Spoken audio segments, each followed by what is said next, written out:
Hello, my amazing artists.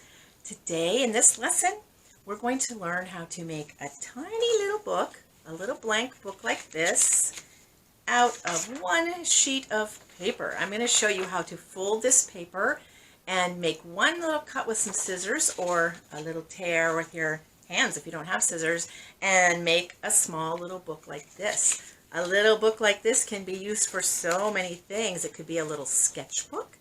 It could be a book you put in your pocket and take outside and draw things that you see on a walk. It could be like a little book of animals like I made. I made a book and just drew little animals in it. You are all so creative. I know you'll think of a lot of uses for your book. I made a rainbow book because I do love rainbows. You can make a book for anything that you want. You could tell a little story. Whoops. And once you learn how to make a little book like this, you'll always know how, and you can make tiny little books if you start with a little piece of paper, or you can make books to give to people for a gift, or to tell them a special message, or just so that you always have a book handy for whatever you want to put in there. So, get ready to fold some paper and let's get started. Okay. Now I'm going to show you how to fold a little book from one sheet of paper. So you'll need a sheet of paper, a rectangular shaped piece of paper. You'll need a pair of scissors and a pencil and something to draw with, crayons, markers, colored pencils, or not. You don't have to put colors in this at all.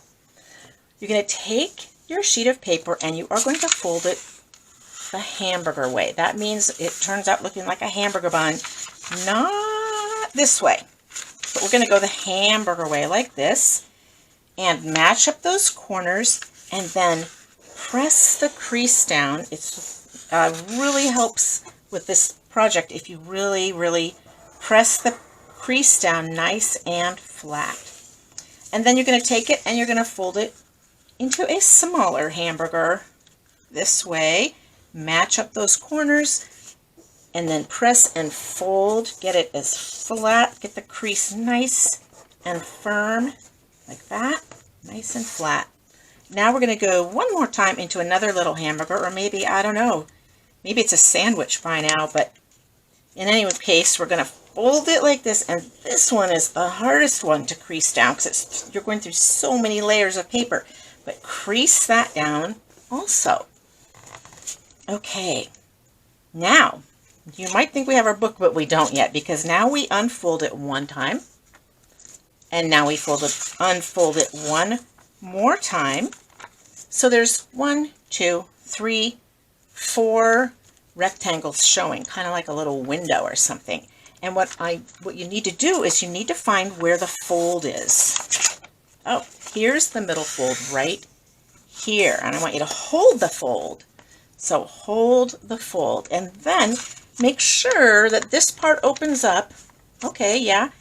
And this is the folded part. And we're going to take our scissors and we're going to cut, but just to that middle point, right in the middle. You don't go past that. You just go up to where it starts to fold across. And make sure you're cutting the part that is the fold.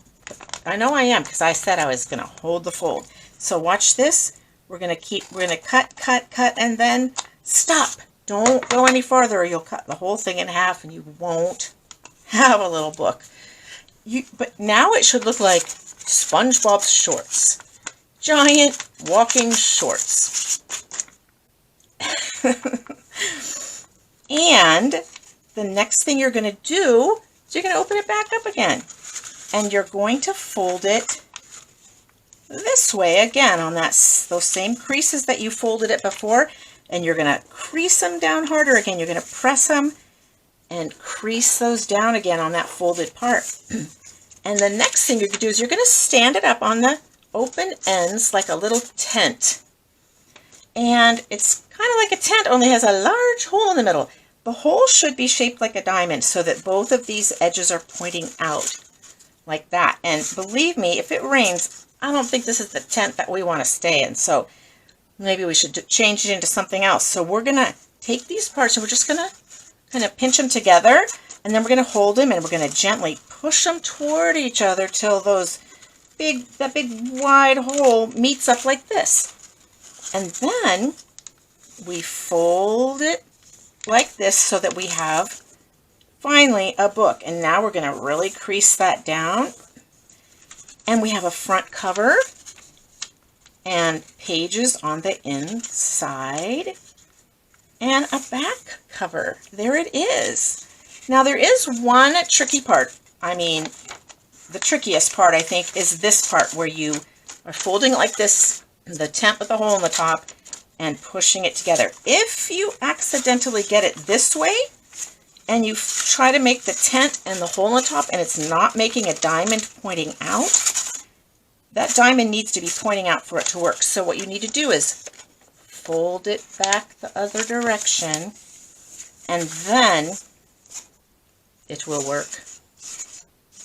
So here we go. There I have my little book with all of its pages. Now I can write something on the cover, and I can make things on the inside pages. I can put words or pictures, or if I wanted to, I could just leave it blank inside. I could maybe make it into a sketchbook or my journal and have it just have blank pages on the inside, because maybe I want to save this for when I'm ready to sit down and do some doodling or some drawing, or to go outside and sketch what I see in the backyard or on a walk. You could do that. It could be a blank book. Or like my little rainbow book, right? You could make a different design of whatever kind you want on all the pages, or make a little animal book like my other one. And if you want to get really fancy, you can number your pages like this. Watch what you can do. You don't have to do this, but you can. You could put an F in the corner here for front and open it up and put a 1, and you put it down in the corner kind of light in pencil, 1, and then down in the corner here, 2, and then you turn it over, and down in the corner here, 3, 4, turn it over, 5, 6, and then the back cover you put a B for back. The reason you can do this is because look what you can do. You can, now that you have them numbered, if you want to, you can open it up and draw the pages on while your big piece of paper lies flat. And look how it goes. It's kind of funny. It's 1, right here is the 1, 2, 3, 4, and the page 5 and 6. This is the back page, and this is the front page. So it's really weird how it turns out. It's like you sort of wouldn't expect that it would be all mixed up like that, but it is. So if you want to do it this way, then you'd have a flat piece of paper to draw your front cover on. Like, I think I'm going to make this be my cupcake book. I'm going to draw cupcakes on each page. I'm going to draw a different one on each page just for fun. My cupcake book. I would write that there because that's the first page of my book. Then I go to page number 1 and I'll draw a cupcake on there. And page number 2, 3, 4, 5, 6, and the back, I might just write something on the back like the end of my book.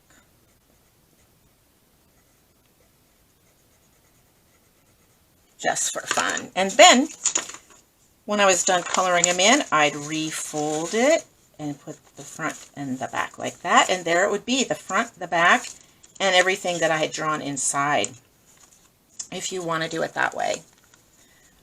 Yeah, but just remember, you don't have to do all that numbering. It's just probably, that would just be for kids who would like to be able to unfold it, especially if you were going to be using a Sharpie to make any of your designs. Unfolding it would be nice, but just make sure to number the front, the back, and all the pages first, or it will be in all weird order. If you were going to do drawings with Sharpie, the Sharpie would then go to your messy mat, but it wouldn't bleed through to the other pages. or if you just want to have a really flat surface to draw on.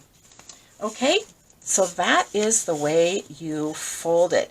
If you want to take a look again, I think when you're ready to make your book, you're probably going to want to go back and look at those instructions again and color and decorate away.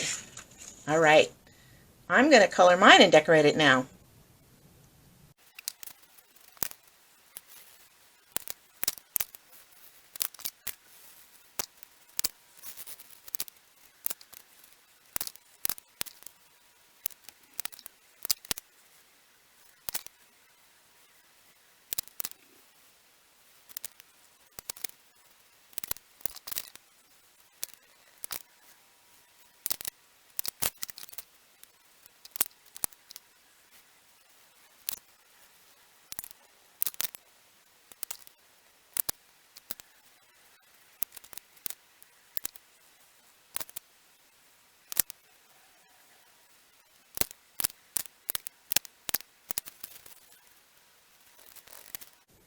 And there it is, my cupcake book with all the cupcakes inside with the pages numbered.